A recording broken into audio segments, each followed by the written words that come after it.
In 2025, I read 100 plus books, and you know what happens when people read 100 plus books? People always question, do they even remember what the books that they've read are about? So today we're going to test that hypothesis because I don't even know if I remember what the books I've read are about. I have all the books that I've read on my notes app. It's just literally the list of all the books that I've read. I will admit I probably will remember all the books that I've read in the beginning of the year and at the end.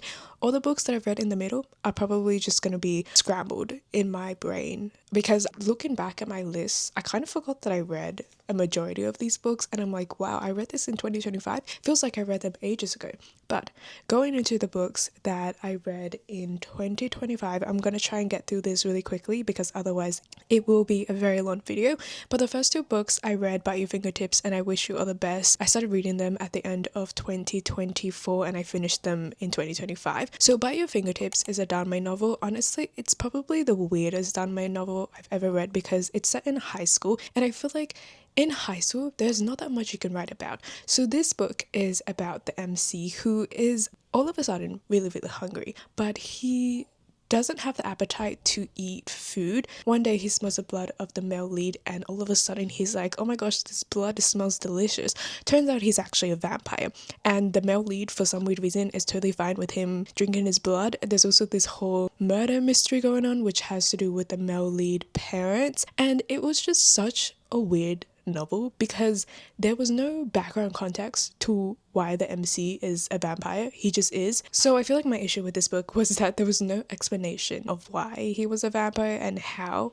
Is it genetics? I don't know. Then we have I Wish You All the Best, which is about this person who gets kicked out of their house as they come out as non-binary and they go to live with their sister who they were kind of estranged with because they have really bad relationships with their parents. They end up going to a new school where they build new relationships with people and friends and everything. I really like this book because I feel like it really explored the idea of sexuality and identity, and I feel like if you were going through something like this would be a really good book to read because we can see them as they struggle with family relationships and everything and school and just trying to figure out people's acceptance of them. There is also this really cute romance, which is obviously not a really important thing, but I think when it comes to high school contemporary novels, I feel like I get so bored of them. I'm just like so sick of them just trying to figure out what uni they want to go to, so I feel like this one was kind of refreshing to read and I feel like it also expanded my point of view as well. I then read The Wedding People, which is a lit fic novel. Honestly, I wouldn't have picked this up myself, but it was a Goodreads Choice Award winner, which is why I decided to read it for a video. The Wedding People is about, I think her name is Phoebe, where she decides to go to a hotel because she wants to end her own life. There is also a wedding that is happening. When the bride finds out that she has this plan, she is like, no, you are not doing this during my wedding week. And honestly, this book was kind of fun, but also very sickening because cheating is a huge part in this book, and reading the cheating flashbacks and kind of the reason why she was within this depression stage, I was like, oh my gosh, this is genuinely making me angry. So if you don't like reading anything about cheating, do not read this book because it genuinely made me feel so sick. But I really like the relationship between Phoebe and I think the bride, I don't know, Lilia or something like that, but I just found it funny how they became friends really quickly. I will say that everyone in this book kind of sucked. There was a lot of family drama and there was things about the romance that I found kind of iffy as well. But at the same time, I do think that there were beautiful parts of it, but it was also annoying. When Among Crows is a very short fantasy novel about our MC who grew up in a family of hunters. So his duty is to be a hunter of these monsters, and these monsters are, I would say, they aren't human, obviously, but they look human. I would say somewhat similar to the monsters within the Shadowhunter world. They feed off emotions such as anger, love, happiness, etc. So he's in this dilemma because he doesn't really know if he wants to remain a hunter or not, because obviously he's struggling with the idea going after these monsters who, you know, obviously your impression of them is that they're terrible creatures, but then when you actually meet them, they are somewhat similar to humans, if that makes sense. So despite it being really short, I really like the world building, but also the different characters, because we meet two other characters and it feels like they form this a found family situation, and there's also a romance, which I don't know how Veronica Roth was able to develop that under 200 pages. There is a second book that is out that I definitely want to read, and I don't know why I haven't, to be honest. I then read Harry Potter and the Goblet of Fire. So I finished my reread of Harry Potter from Goblet of Fire, Order of the Phoenix, Half-Blood Prince, and Deathly Hallows. I obviously don't need to explain what Harry Potter is about because I feel like it's so well known. I feel like everybody knows what it's about. I will say this is probably going to be my last reread of Harry Potter because obviously J.K. Rowling is a horrible person. I don't know what she's on about, like genuinely, but after rereading Harry Potter, I kind of realized that it's also not the greatest series. I feel like it really relies on nostalgia and honestly the characters, because the plot itself is so boring and the books are so thick that it feels like nothing even happens in them, because they're at school half of the time, they're trying to figure these things out, but I feel like it's going nowhere. So when I reread them, I was like, wait a minute, it's actually not that good. And again, I feel like it really relies on the characters and the world, because Harry, Ron, and Hermione and like the Weasleys and everything, I feel like they are so dear to my heart because it feels like they have so much personality. But I feel like looking back when I read it as a child, definitely what made me like it a lot was the world and the magic that surrounds it. Then we have The Woman, which is about, I think her name is Frankie, our main character, but she decides to be a nurse during the Vietnam War. So coming back, she experiences a lot of PTSD, and also the fact that a lot of people didn't really acknowledge the woman's role in the war. It made me cry a lot. I cry easily, but it also made me very frustrated because despite it being called The Woman, there were just too many men in this book, and it was so frustrating because there was a lot of cheating going on, which I do feel like is a very realistic thing. However, for a book called The Woman, I feel like it was still very male-centered. It was very, very frustrating to me because genuinely cheating is just such a thing that I hate so much. So reading it happen in this book just made me so upset, and I feel like we focused more on the other woman because she makes friends, and I feel like they were wonderful, but no, we had to include these men instead. Then I read Rules for Rule Breaking, and this is a YA romance novel, I guess. The two characters are Korean American and they are family friends. They have this certain rivalry between them because obviously with Asian Americans there is a scene about being very studious and their parents are friends and everything, but they have this like rivalry between them. They are forced to go to unis together and they make this deal to break rules because the female lead, I think, is very strict with the rules while the male lead isn't. And I thought that it was cute, but I think at the end it kind of went off track and it felt like it led to this different direction. So I did like the romance in some sort of way, but also this book was not really that memorable to me because I kind of don't remember what happens in the ending. I then read The House in the Cerulean Sea, and I will also talk about Somewhere Beyond the Sea, which is the sequel. I absolutely love The House in the Cerulean Sea. It gave me such a nostalgic, comforting vibe, and it's about Linus Baker, who lives such a mundane life, and he is sent to this orphanage because his job is to basically see if these orphanages are suitable for the children who are living there, and the children who are living there are very feared by the island that they are living on, and he grows a close relationship with them because initially he isn't really open to them.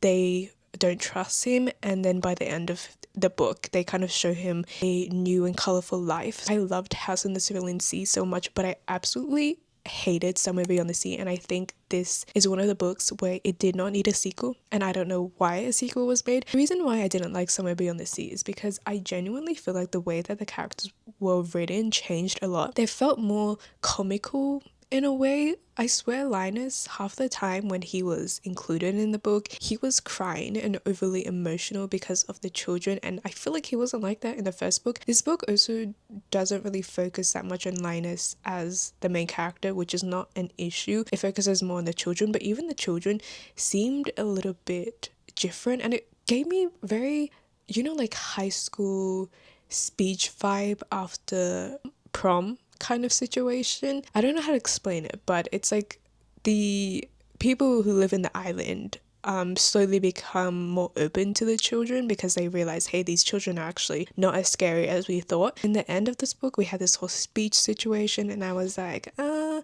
don't really know. So unfortunately, really love House on the Cerulean Sea. Didn't really like Somewhere Beyond the Sea. I then read Only Mostly Devastated, which this one I don't remember that much what it was about, but I'm pretty sure I disliked it. Actually, no, I think I do remember what it's about, but I'm thinking, is it actually this book or is it another book? Only Mostly Devastated. There is the MC, obviously, and he has this, I guess, summer romance with this other guy, and he ends up moving to the school that the male lead moves to, but the male lead completely ignores him because he is not out of the closet yet. It is so bad because there's this whole cycle of the male lead obviously wanting to be close to the MC because they do like each other, but at the same time he's very homophobic, so he would hide, I guess, from his friends and everything, and I feel like he would do certain things that would hurt the MC, but then he would be like, I'm so sorry, but then he would do it again. So it just felt like this whole toxic cycle, and I'm like, why do you even like this guy? Like, just give up on him. I don't really like the way that the relationship developed. I don't even remember how it ended, to be honest, but I just didn't like it, and it made me very, very angry. I Am Not Jessica Chen is written by Anne Lian, who I've read a majority of her books, and to be honest, I feel like I would not read any of her books now because they are so similar. They are so predictable. I know that some people really like that. I know some people find that comforting, but I think for me it's so boring to have read a majority of her books, and they are literally all the same. It's always about a very studious girl who she wants to achieve a lot academically, and then we have the male lead who is also really smart, and she sees them as kind of a rival, and then he's always been in love with her. This one is kind of different because they had a friendship from when they were younger, and then he moved overseas and everything. But this book is also about her cousin who is perfect and who gets into the university that she wants to get into, so she gets a little bit jealous. One day she actually wakes up in the body of her cousin because she kind of wished, oh, I wished I was, Jessica Chen. So she's experiencing that life. And he actually was the only one who remembered her and who realized that, oh, you are not Jessica Chen. You are, I don't even remember what the main character's name is, honestly. But yeah, I just didn't really like it. I think mainly, no, it's not that I didn't like it. Okay, I still enjoyed it because it was a very easy romance book to read, but I think in this one I felt like the male lead and the female lead didn't have a lot of scenes together, so it felt like the development of the relationship was kind of weird, I guess. But also again, I just feel like Anne Leon's books are so repetitive to the point it's not really entertaining for me anymore, which is kind of disappointing to say. But yeah, unfortunately don't really know if I would pick up her books in the future. I may pick up her fantasy novel because I know that she has one, but I don't think any of her romance ones I would pick up. I then read Hot British Boyfriend, which honestly this book was cute, but it was also very, very cringy. In the beginning of the book, she has a crush on this guy. She goes to this party and she feels like he's going to confess to her. He ends up confessing to her best friend, and it's so embarrassing the way that it happens. So she ends up going to this abroad program where she goes to England. She meets this guy and she instantly falls in love with him. I think it's mainly to replace the whole situation that happened, but she's also with a bunch of people with her school, and I really liked her roommate Sage because I felt like she was so wise for her age, and I just really like the friendship. But then we also have these two other characters, and I really like the way that the relationship progressed in this one. I just like the way that the romance was written and how it turned out. The MC, not gonna lie, she was a little bit cringy sometimes. She gave me secondhand embarrassment, but at the same time she was cute because she made fairy gardens. Okay, every single time I move, it's a tradition for me to read Law and Lust. Literally every single time I have moved houses, I always have read Law and Lust, so I did the same this year. Till I realized I'm a little bit like, wait a minute, this book is not as good as I remembered it being. So Law and Lust is set in this vampire world. They're purebreds and they're like not purebreds. So purebreds are basically ones that drink blood from other vampires, whereas if you're not purebred, then you have drank blood from humans and your blood can be tainted from your ancestors. If like your grandpa drank human blood, you are not purebred. The main character, Haruka, is from Japan. He's like the head of the clan of the vampires who live in Japan. And then we have Nino, who is I think Italian, and they meet, they have this like kind of instant attraction, but because of past trauma they don't really want to go instantly together. I think it's more like slowly over time they become more comfortable with each other, and Haruka, I guess, ends up feeding from Nino. I really like this the previous times I've read this book, but then while rereading it again, I was kind of like, hey, this book is actually not that good. The writing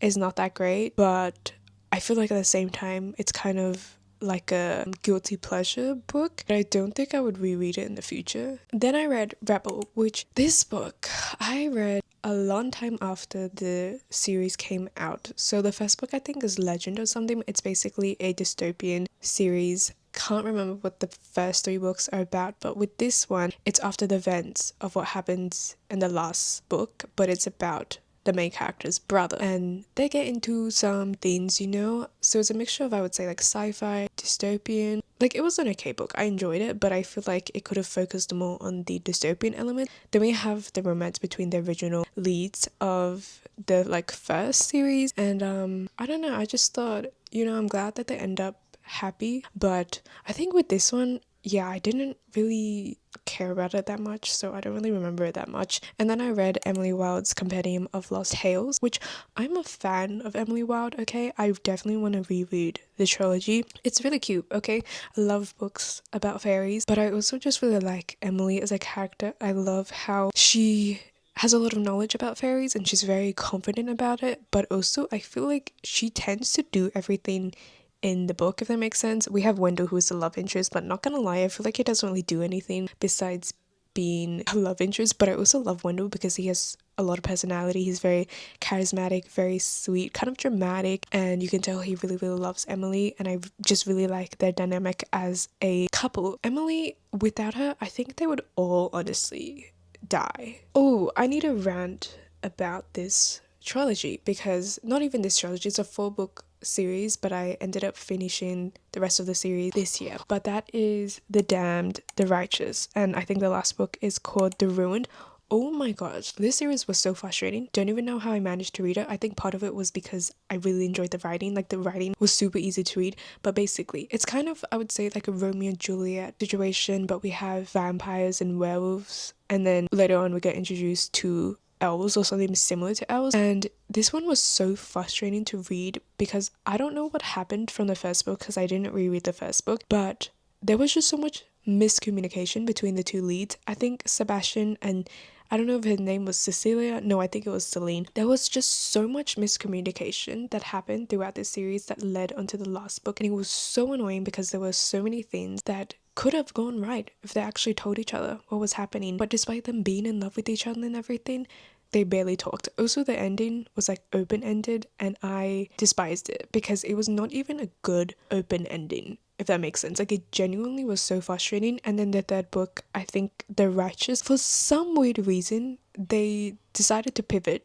to the side characters, but to be honest, I like the story a lot better because they have this whole, I guess, forced marriage situation going on, and we have this whole thing of, I think her name was Pip or Pippa, where she, I don't know if it's like, I would explain it as like good girl kind of situation, but she would act a certain way to, I guess, like please society, if that makes sense, whereas the male lead Arjun is kind of like, I know you're not like that type of girl. They like each other, I would say, but they both are denying it, but their chemistry was genuinely so good, and I loved that book so much. But then just like everything that happened in the last book, I felt like there was so many unnecessary stuff, and it genuinely makes me so angry, which I think is why I remember this book so much. But then I read Obsidian and Gemina, which I love the Luminary Files trilogy so much. I definitely recommend it. I actually tried reading the Luminary Files when I was a lot younger, but basically the book is made up of a bunch of files, text messages, etc., and it was really difficult for me to get into when I was that age for some weird reason, but I decided to pick it up again, which I'm so glad I did because I absolutely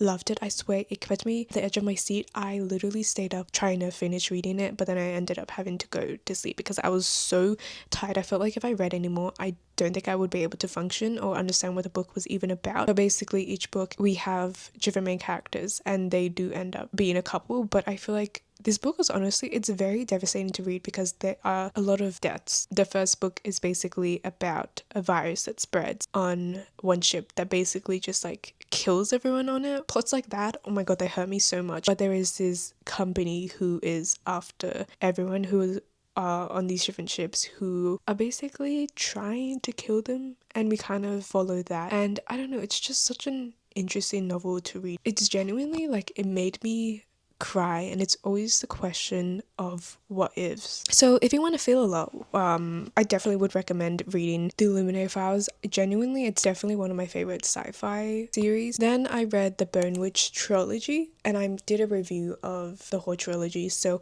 I'm not going to talk about it that much, but this is a reread for me. And actually, I've been wanting to reread the trilogy for a really long time because I read it originally, I think in 2020, and I remembered enjoying it so much, so I wanted to pick it up again, and I'm glad that I finally did because I love this trilogy so much. What I really liked about this book is that we kind of flash back from the present timeline to the past timeline, so we get little snippets of the present and we see the story unfold and how it leads to that present timeline. But I really like the romance in this book because in the first book she's 13, I'm pretty sure, but there is no hint of any romance. I really like how there is no forced romance that is going on, especially because she is so young. But then at the end of the book it gets revealed who she ends up with, and it's like, oh my gosh. And then it makes you more intrigued to read the rest of the trilogy.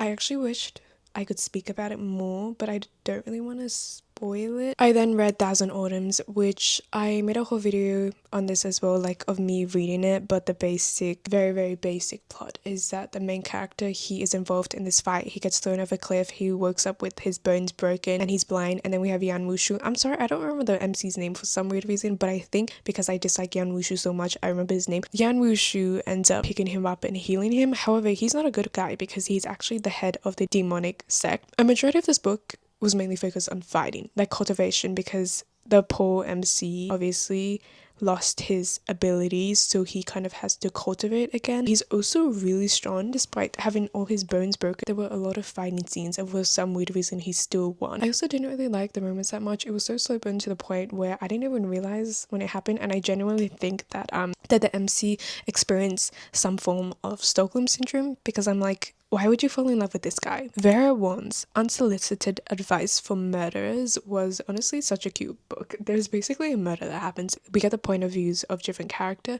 and it's kind of funny because they're all like, oh my gosh, I'm guilty and everything. They all were involved with the person who got murdered, but then they all hate him as well. So it was just like funny to see their common opinion of him. Vera Wong is basically a tea shop owner, and one day she goes into a tea shop and a guy is murdered on her floor. She's very enthusiastic about this. She wants to investigate the murder, especially because it happens in her tea shop. And then one day these like random people, they come to her tea shop and she is kind of investigating them because she's suspicious of them. And it's really cute because later they kind of form this found family, because Vera is a grandmother, of course. She is extremely caring. She feeds them and everything, and it's really cute to see how their relationship develops due to this murder. I then read Dark Triumph and Mortal Hearts. So this is a continuation of the first book, which I do not remember what the first book is about, but each book follows a separate main character. I really like the second book,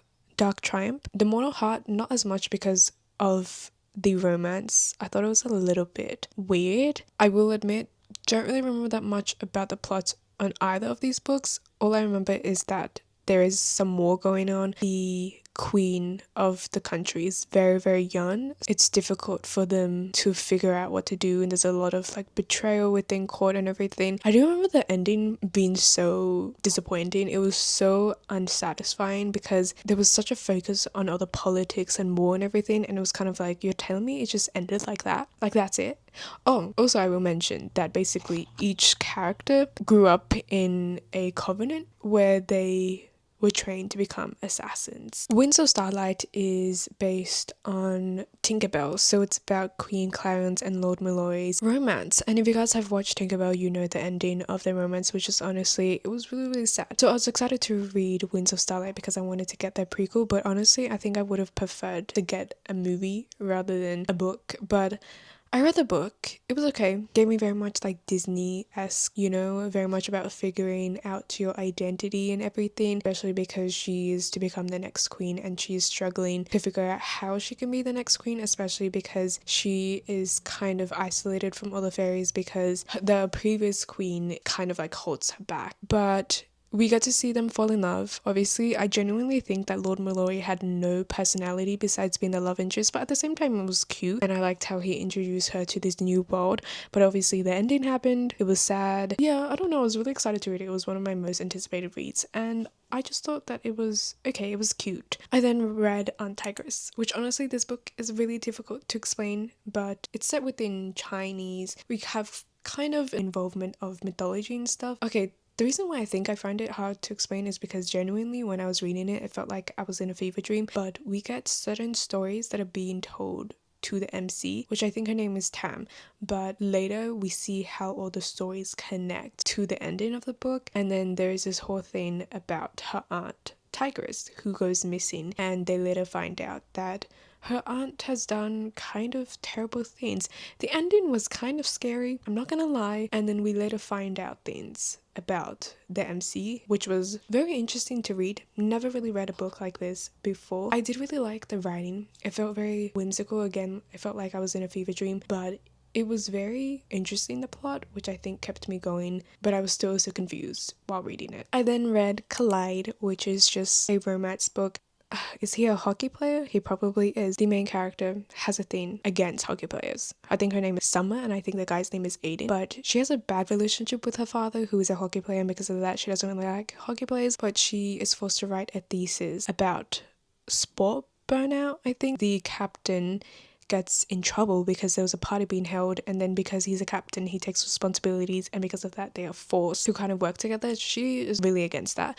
It was funny. There was like this particular funny scene that I remember where basically she got mad at him because obviously in the first place she wasn't interested, and he bought her flowers, but he didn't really know what flowers to buy her, so he ended up buying flowers that another person was buying. And then when he gives it to her, she was like, do you know what type of flowers these are? And he's like, no. They ended up being funeral wreaths. So that scene was kind of funny. I do kind of like how he kind of fell first and he fell harder, and she did take time to open up. And I liked how in this book I feel like they were equally experienced, because it really annoys me when the female lead is always portrayed as like naive, this is their first relationship and everything. And then we have Deep End, which, guys, I'm just a fan of Ali Hazelwood. I really am, and I cannot deny that. So Deep End, I made a whole video about this as well because I basically just summarized the plot because I found it so funny, where she is part of a diving team. She's like best friend with the captain, I think her name is Penelope.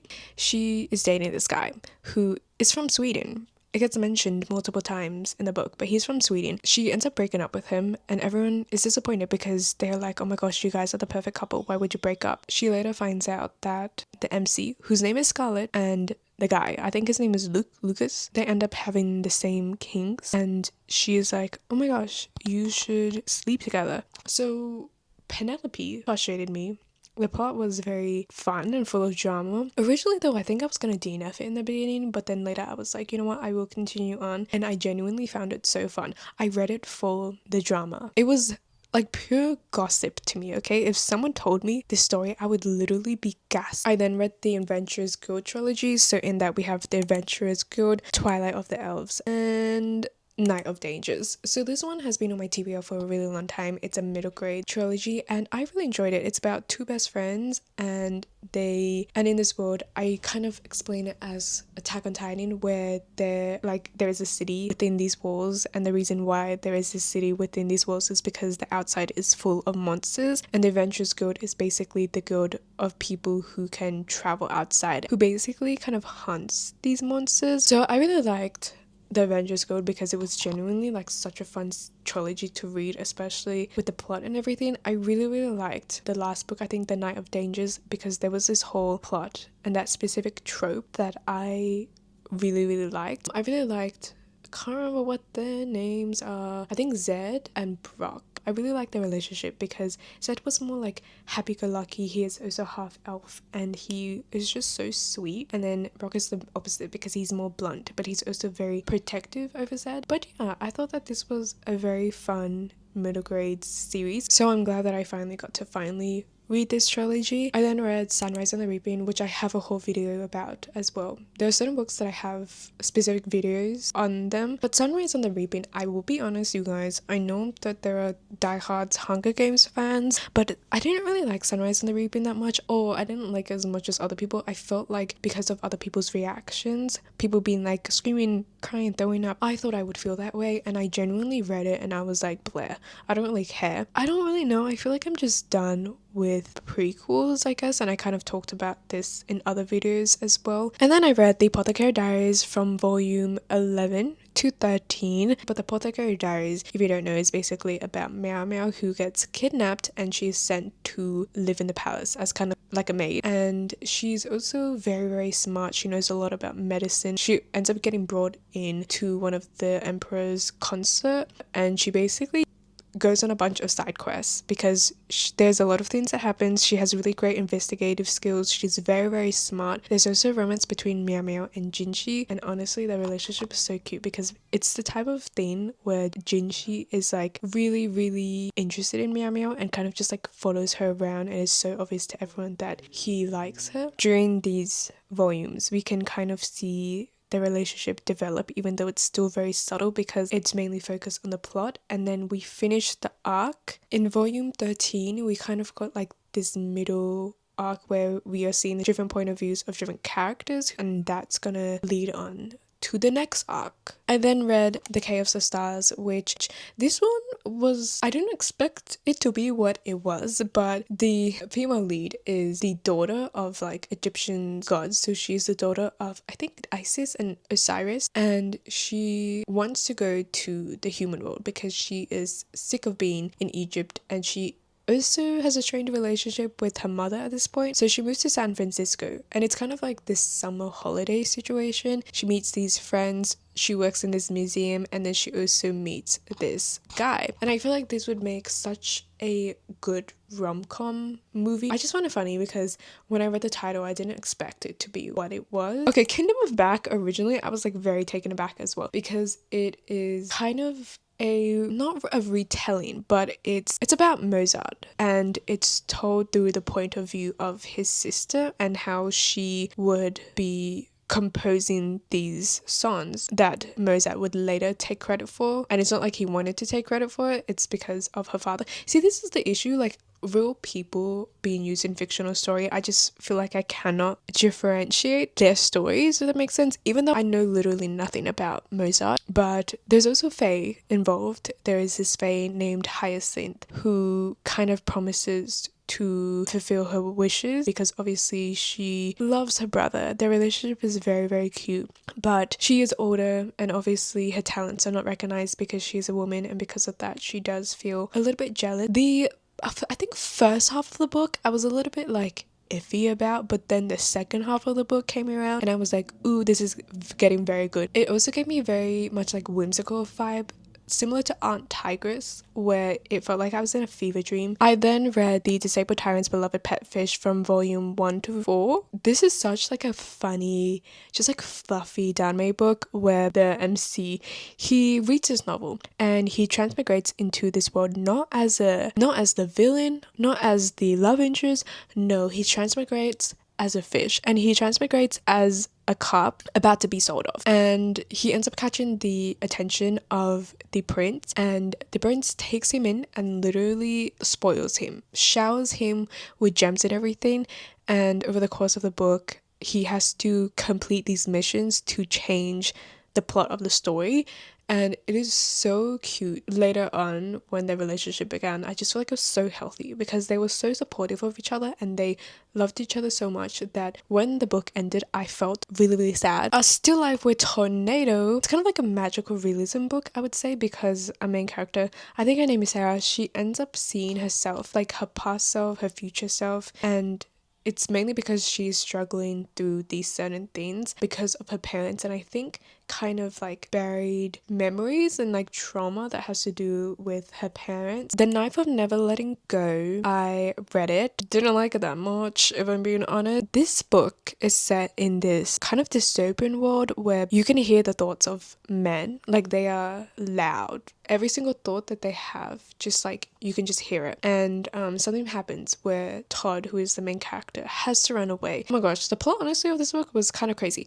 Anyways, he runs away and he meets this girl. It's the first girl he's ever seen. She doesn't have any thoughts, but she can hear his. Basically, the whole entire time he's being chased, and this guy basically wants to kill him. They're about to die multiple times, and it was genuinely frustrating for me because I was like, why don't you just kill this guy? Like, you were so close, but no, you let him go, and that was basically your downfall. I then reread In the Afterlife. In this world, basically there is this virus that was spread that mainly affects children, where they later gain these powers, and they are categorized into different colors. For example, if you're blue, I think you have telekinesis powers. If you're green, you are extremely smart. If you're yellow, you can use electricity. If you're red, fire. And if you're orange, that's like the most powerful. You can basically control minds. And obviously, a girly is an orange, and that's basically all I will say about the plot. I then read The Fiery Heart,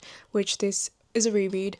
I love The Bloodline Chronicles. The Bloodline Chronicles is basically a spin-off of Vampire Academy. So it takes place after what happens in the Vampire Academy. Sydney, who is an alchemist, who is a group of people that knows about the vampires, but they work to prevent the vampires from being exposed to the human world, but they don't like vampires, right? So she is forced to attend this boarding school with a bunch of vampires, and she also meets Adrian, who is obviously a vampire, and they have this whole like forbidden romance thing going on, and their tension and just like their slow build up of the relationship was so good. I only really like the first 3 books in the series because after that I feel like it kind of goes downhill. So The Fiery Heart, we have the point of view of both Adrian and Sydney, and I'm kind of like, I don't need your point of view, Adrian, I'm sorry, but I don't want it. And I feel like the moment that they got together, the moment it was kind of like bleh. And then I read Raylia, which is the second book in the Medoran Chronicles series. It's one of my favorite series. I wanted to reread it, but then after rereading it, I was kind of like, you know what, I don't think I really like this series that much. It's something about the writing that bothers me. Slow burn romance again, and I really like the plot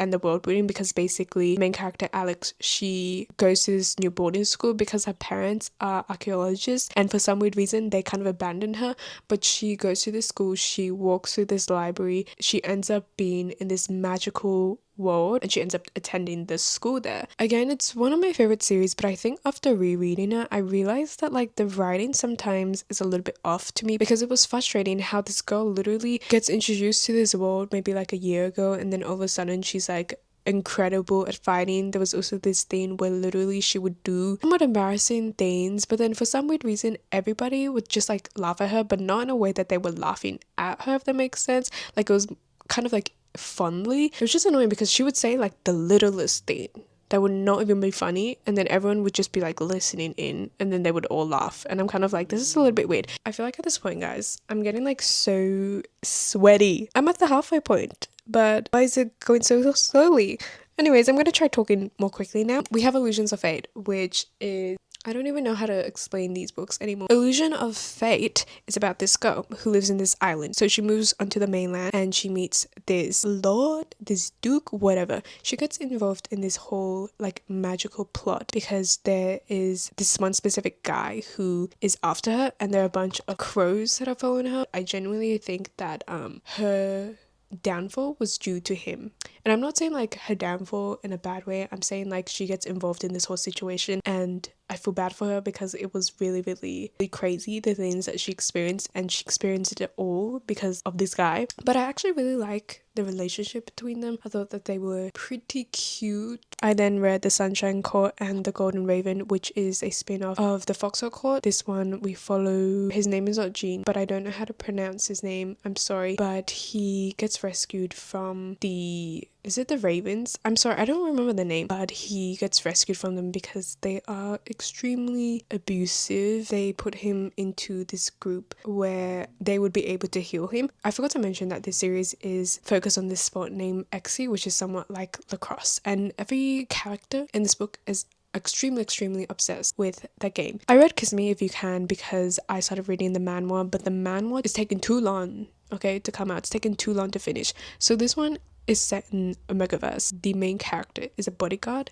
and the love interest is a celebrity. He takes on this job to look after the celebrity. This celebrity, Chase, is like, I guess, rude. He doesn't really care about other people. He's very temperamental, so it's a bit hard for the bodyguards to look after him. Am I going into this too much? Anyways, Josh is also an omega, but he is telling everyone that he's a beta, and then Chase is an alpha, and then it kind of goes on from there. I read Delirium, which this is a YA dystopian. In this world, you get this procedure to remove emotion. Any emotions, happiness, anger, love, etc. that completely gets thrown out the window, and you are forced to live this life just like you're just living it. You don't really feel anything, so you get paired up with someone, you get married to them, and that's kind of just it. The main character feels like she wants to get the procedure because obviously you are implemented with this idea that, oh, you need to get this procedure, but at the same time she doesn't. She's having second thoughts. So she meets this guy, she falls in love with him. The whole premise of the book and the writing I thought was extremely beautiful,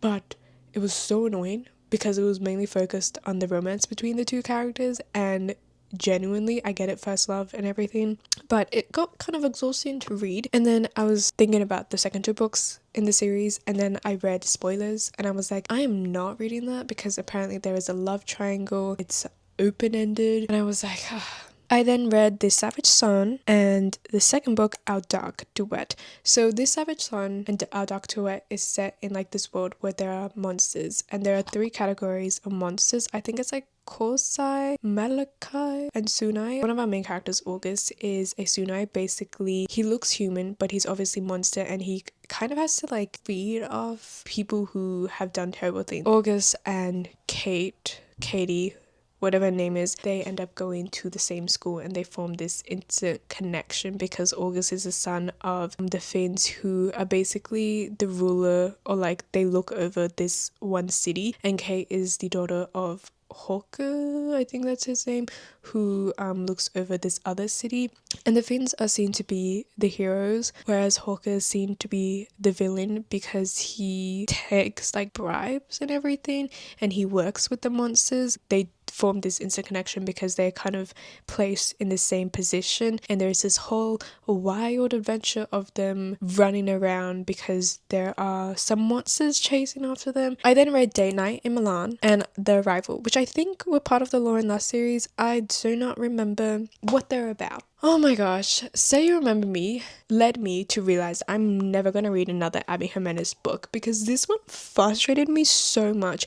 Basically, the female lead, the male lead, they meet, they instantly fall in love, they go on a first date together, and they're like, oh my gosh. But then the female lead has to move away because she has to take care of a mum who has dementia, and the male lead is a vet who recently just opened his business, so he cannot move, right? The whole entire book is just like this cycle of an inner monologue of them like missing each other, trying to make it work. The male lead, I swear, he nearly kills himself to be with her. So I didn't really like it because it felt so repetitive and frustrating to read, especially because there is an instant love between them, which, as you guys know, I'm not very interested in reading that. And it annoyed me because first, people reference him to looking like Raisan, and I was like, come on, if you need to use like another fictional character to describe your own fictional character, I feel like that's such a kind of bad writing. And then I read 5 Survive, which is by Holly Jackson. This one was so frustrating to read as well. We are stuck in this caravan with, how many people were there? The main character, her best friend, her crush, the annoying brother of her best friend and his girlfriend and this like one random dude. They basically go on a caravan trip together and they get lost and they are held at gunpoint, and the whole premise is that someone has a secret and this person needs to reveal the secret, otherwise either like the whole group dies or something like that. I don't know. So they're all like, whoever has the secret, you need to reveal the secret. Okay, first of all, the brother Oliver pissed me off so much because he was so annoying. He kept yapping, didn't do anything. Oh my gosh, he was so annoying that I wanted him to like go away. But I try to read as much of his book as I could because obviously I wanna watch as the mystery unravels and everything, but then I just got so sick of it because it felt so repetitive and we were literally going nowhere. I ended up just like skimming over the last couple of chapters. I read the whole revelation of the mystery and I was like, okay, yeah. I read The Love Haters, where she basically films an ad for the lifeguard. That's where she meets the male lead. I did like the male lead. I felt like he was very respectful towards her, but again, he was described as very broody and cold, and because of that, I don't really understand how he fell in love with her really quickly. And then I read Fake Slackers, which is a dame novel set in high school where basically both the leads pretend that they're slackers, but they actually are both really, really smart. And then I read Great Big Beautiful Life, which is about two journalists who are placed in this competition to write a biography of this famous actress. We get told the present timeline of the female lead, and then we also get little snippets of what she wrote. Again, we meet the male lead, broody, very closed off, but they have a lot of tension between them because they're placed in this competition where they are not really allowed to get involved with each other because it obviously messes things up. And then I read My Life with the Water Boys and My Return to the Water Boys. It's a funny story because I needed to watch something and I saw season 2 of My Life with the Water Boys came out. I started watching season 2, realized I obviously don't know what is happening, what is going on, because I didn't watch season 1. I watched season 1 and I was like, ooh, you know what? Despite it being cringy, like I tried watching it when it first came out, but I saw the scene of Cole coming out of the pool and I was like, no, this is too much for me. I ended up watching it and I was like, I actually kind of really like it. So I decided to read the book. It's very interesting because the book and the show is completely different because a lot of the scenes that had Alex in them actually was with Cole. The chemistry between Cole and Jackie in the books was honestly like the tension between them was crazy. Literally, she did not like Alex at all. I then read The Midnight Library, which is about Nora who wants to end her own life. She ends up waking up in the Midnight Library where each book that she takes out of the library, she visits another life of hers. For example, kind of a what if she chose to go this way, what if her life ended up this way, but in each life she goes to, obviously she cannot remember what happens in the Nora that she is living in. The Girl Who Fell Beneath the Sea is based on the tale of 𝐸𝐶, which is about a girl who gets sacrificed to the dragon prince, and in this one, the female lead, I think her name is Mina, she ends up sacrificing herself instead. Not in Love by Hailey Hazelwood. It's about, they basically were about to hook up. It didn't work out. Later, they find out that the company that the female lead is working in is about to be taken over by the male lead and the company that he is in. I also read this cute little comic called The Tea Dragon Society, and it also has 2 other books called The Tea Dragon Festival and The Tea Dragon Tapestry. The art in this is really pretty. It's about dragons, and I think you can like pluck off their leaves and create tea out of them. I then read The Forgery of Fate, which is by Elizabeth Lim, who is an author I've read from before. So I was very excited to pick this up. Also, the cover is absolutely beautiful. The writing is just like very simple and like very easy to read. It's like a Beauty and the Beast retelling, but it's set in China, I think. So our female lead is a painter, and I think her painting can kind of tell the future. I don't know, her paintings can do something. Okay, she ends up getting involved with the dragon prince, who is like half human and half dragon, and he kind of like hides himself away, but then she gets involved in this plot, and I think they have this like forced marriage because she has to work with him to kind of defeat his grandpa. I then read the Jewel. I reread the whole trilogy, which includes the Jewel, the White Rose, and the Black Key. It's very much like YA dystopian, so the writing is a little bit cringy at times, but it's basically set in this world where there are these girls who get tested, and if they pass the test, they're brought to an institute where they are trained. They have the ability to basically change like shapes and colors. For example, if you have like a red cube, you can change it into like a blue sphere. They are auctioned off to act as surrogates for the higher nobles because for some weird reason they cannot have children because they end up being deformed or unhealthy, so they get auctioned off to act as surrogates, and there is this whole revolution that occurs. This is a trilogy that I reread. Like, this was one of my favorite childhood trilogies, and I think that's one of the reasons why I like it so much. However, if I read it the first time, like around this age, I don't think I would have liked it that much. Then we have The Floating World, which this one I thought was kind of boring, but I was so excited to read it because it was one of my most anticipated reads. So we have two main characters. One of them is part of this like troop, and the other one is a soldier. Basically what happens is that there is this monster that attacks their troop, and her uncle gets infected, so she has to go on this mission to find the antidote to this. They obviously cross paths and they end up going with each other. I then read The Guide to Capturing a Black Lotus, which the reason why I read this was because I watched the drama Love Game in Eastern Fantasy with my favorite actress Esther Yu. A Guide to Capturing a Black Lotus is basically about a girl who transmigrates into this book, and she transmigrates into this boiled, naive girl who has this crush on the original male lead. So the female lead has a brother who is the male lead, like her male lead. He is very possessive over his sister. He is in love with her, but he is not adopted brother, so they're not related. Again, Chinese media, like, I'm telling you, they love this type of trope because I realized that I've read the same trope kind of multiple times. Anyways, so he doesn't like Meow Meow, who, that's her name. Her, I guess, mission is to kind of get him to like her. And then we have City of Gods and Monsters, which is a really, really long book, okay? Past, 500 pages. Honestly, this book was kind of bad, but it was also like a guilty pleasure book because it was fun to read. It's very similar to Crescent City, I would say, where it's like set in this world where we have modern technology and everything, but we also have like fae and werewolves. The male lead is like one of the 7 things, okay? He's basically very powerful, and the main character is human. Something happens, he is sent to track her, and they are kind of forced to be together because he needs to protect her, otherwise she would die. I then read Silent Reading. Silent Reading was such a good book. It is a Danmei book, and it focuses on this murder mystery, and each volume follows a different mystery, which we later see comes together in the final volume, and how all these mysteries are connected to each other. It was genuinely such a crazy book to read because the MC is a police detective, so we kind of follow him as he's uncovering these mysteries, and the mysteries were like truly chilling things.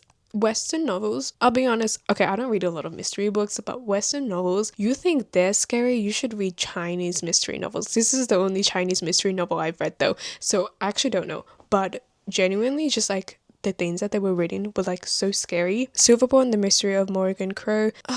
I feel like because it is middle grade, I did get a little bit frustrated with it. Okay, basically there is this whole murder mystery plot that was going on, which that was really interesting to read, but I think halfway through the book it felt like the murder mystery kind of fell off. Like, it felt like we weren't even focused on it anymore because she was focused on other things that had to do with her family and just like living with them and everything. But then the ending came, and like the whole mystery thing became revealed, and I was like, oh my gosh, wow. It was very exciting to read the mystery elements, but then everything else was kind of just like I then read Counterattack, another Danmei novel, which I would call this the dark romance of Danmei book. I only read this book honestly because of revenge love. I read this book and I was a little bit like, okay, very interesting. So the MC in this book, his girlfriend breaks up with him because he is like very unattractive and he's not ambitious, whereas in uni he was. So she breaks up with him and she goes to date a really rich guy and he is upset about it. So instead of just like trying to win her back, he decides to make the rich guy that she's currently dating fall in love with him so that the rich guy will break up with her. That's literally his whole plan. The male lead, as I mentioned, is rich. He owns snakes and he holds like snakes battles and stuff like that. He only dates a girl because his parents are pressuring him. Yeah, the plan works. Literally, the male lead becomes very obsessed with the MC, and that's all I'm gonna say about it. Then we have Aragon. It's about Aragon who finds this dragon egg and she hatches. After that, there are people who are chasing him, so he goes on this adventure with his dragon, who I love his dragon. I love like pet sidekicks and everything. I will say though, this book was a little bit boring as well because it felt like he had guides that were just like pushing him along, and it felt very easy because he kept getting knocked out and kidnapped, but then there was always someone who saved him. I think I would really like the book because I just love the fantasy vibe of it, like being in this world and like going on this adventure and meeting all these like dwarves and stuff like that. It reminds me of like maybe the setting of the Lord of the Rings and stuff like that, but set in middle grades books. I read The Next Prince Volume 1. I do want to read Volume 2, but I haven't yet. Prince is about Cunning, who later finds out that he is the prince. A bodyguard is sent to bring him back.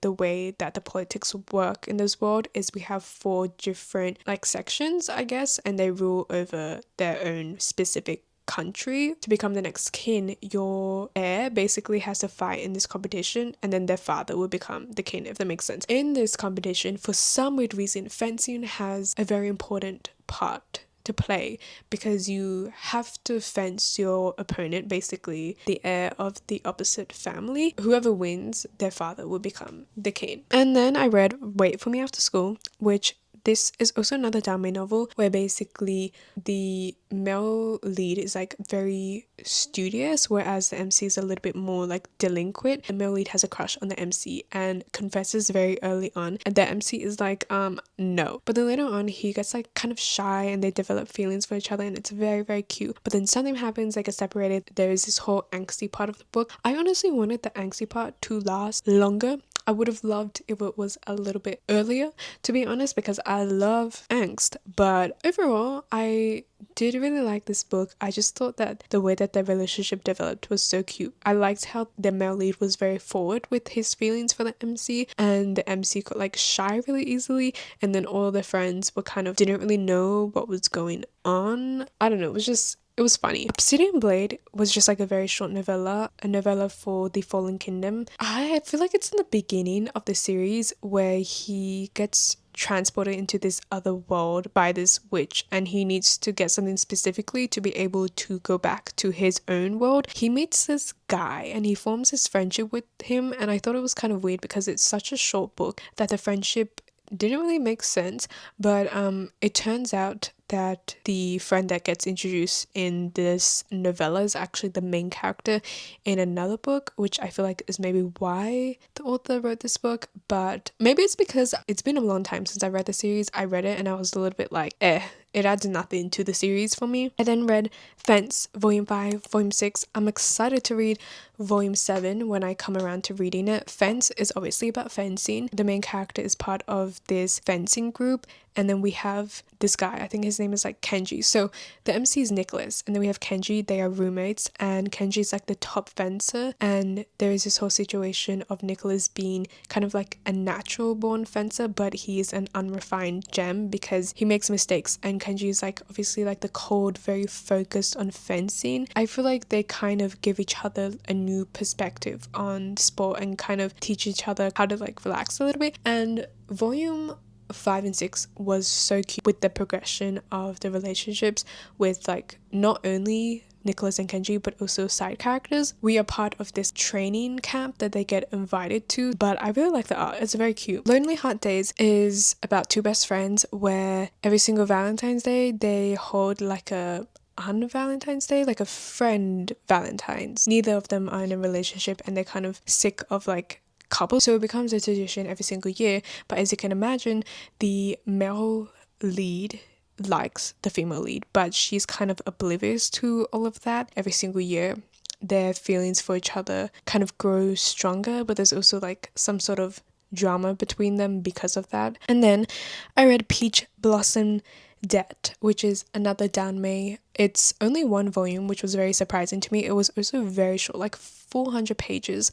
Peach Blossom Debt is about this character who is sent to the human world. He needs to act as an obstacle to this couple who are not supposed to be together, and as a punishment they get sent to the human world and are forced to basically be separated. So he is sent down there to torment them, and it's very funny because he's like, am I supposed to torment them or are they tormenting me? We are finally down to December. I only have 3 books to talk about. The first one being 𝐦𝐮𝐬𝐢𝐬, which I loved 𝐦𝐮𝐬𝐢𝐬 so much. It's probably one of my favorite fantasy books that I've read in 2025. In this world, people have 𝐦𝐮𝐬𝐢𝐬𝐬, which is shown through their eyes. For example, if you have a 𝐦𝐮𝐬𝐢𝐬𝐬, your eyes will be 2 different colors, where our main character 𝐜𝐸𝐧𝐭, her eyes are both green and blue.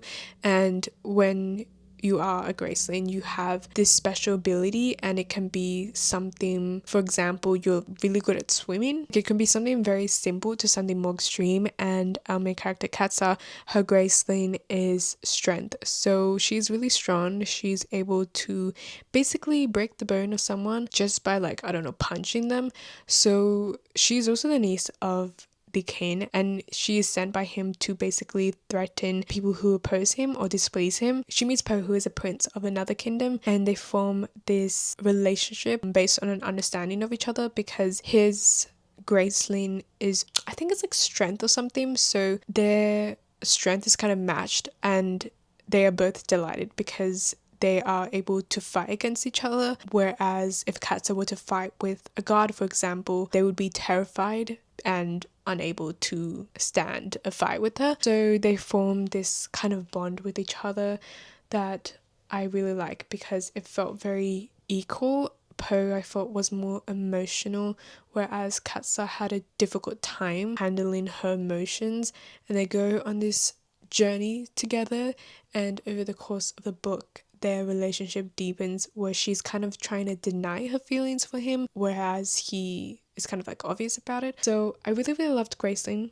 Tried reading Fire, which is the second book, ended up DNFing it, but I will talk about that in another video.